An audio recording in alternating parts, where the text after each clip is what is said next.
forest had quieted since the last time Lyra and even had crossed its paths. The breeze, once playful, now carried a chill, and the last whispers of daylight were thinning like smoke, leaving the world in shades of tide. The two of them had walked in silence for hours near Stitchmore, and two with each their hearts quietly listening as the path ahead unfolded like an unknown promise. But the quiet was about to break. The crowd and the underbrush caught their attention sharp like a branch snapping underfoot. Laura's hand instinctively brushed against Effie's, a silent reassurance, and they slowed their pace. Effie's eyes scanned the darkening path, muscles tensing. "Who's there?" Lyra called out softly, her voice barely more than a whisper, but strong enough to carry. There was a pause, a heartbeat of stillness, and then from the shadows of the trees a figure emerged. Tall and broad, however, his silhouette familiar despite the passage of time. His clothes were worn, patched in places, and his face was gaunt, marked with exhaustion. But his eyes, those eyes, were unmistakable. Ashen's Lyra breathed, disbelief and relief flooding her voice in equal manner. Even stood still beside her, his jaw tightening, but there was a soft recognition in his gaze as well. The man before them had to talk a step forward, his boots crunching the leaves beneath him. There was a weight to his presence now, a quiet authority that came from long roads traveled and battles fought, though not all of them were visible.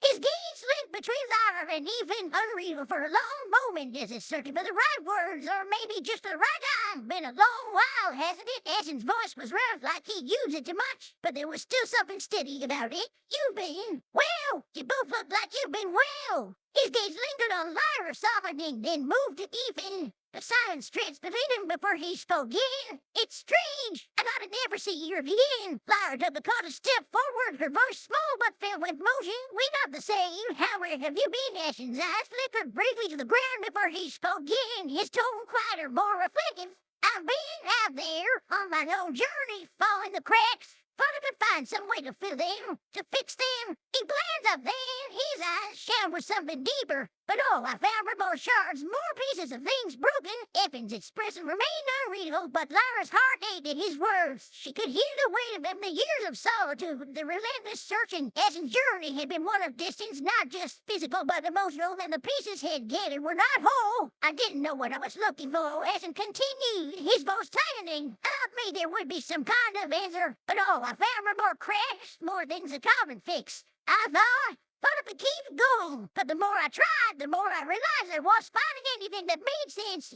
Just shards." The words seemed to hang in the air between them like a curse, a testament to everything he had lost, everything that was irreparably broken. Even stepped forward, his voice low but steady. "You didn't find anything whole, Ashen," he said, meeting his old friend's gaze. "Because sometimes things aren't meant to be fixed. Sometimes the cracks are part of the whole." Ashen's lips twisted into something that could have been a smile, but it was fleeting and more tired than anything. He glanced down at his hands, rough and calloused, as if he could still feel the peace he had carried in all this time. "It doesn't feel like they're part of anything," Ashen muttered. "It feels like a carrying rubble, like I'm walking with pieces that don't fit anywhere." Lyra stepped closer, her voice gentle, almost a whisper. "Maybe don't need to fit anywhere right now. Maybe they're just part of your journey. You've been walking through all this, trying to make sense of things. But maybe the point isn't fixing it." Ashen made just accepting it. Ashen turned to look at her, his brow furrowing, his expression softening just a little. "Accepting it." He repeated the word as though tasting it for the first time. "And what about the peace? The brokenness?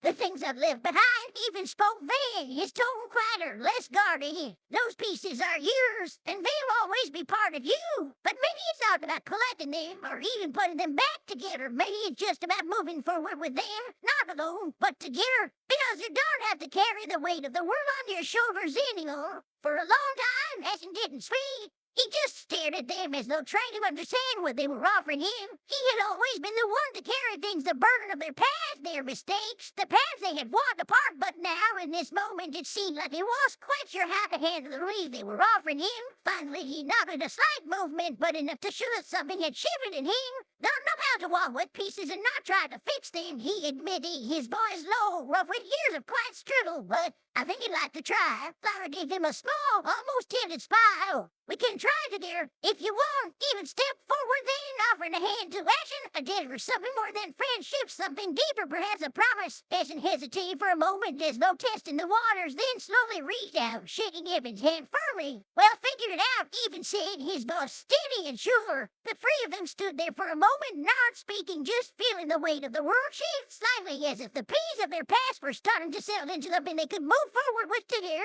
As they turned to continue down the winding path, the last vestiges of daylight slipping behind the horizon, it felt like something had changed. Not everything, but something. The shards of their past had become part of their journey, not something to fix, but something they could walk through side by side.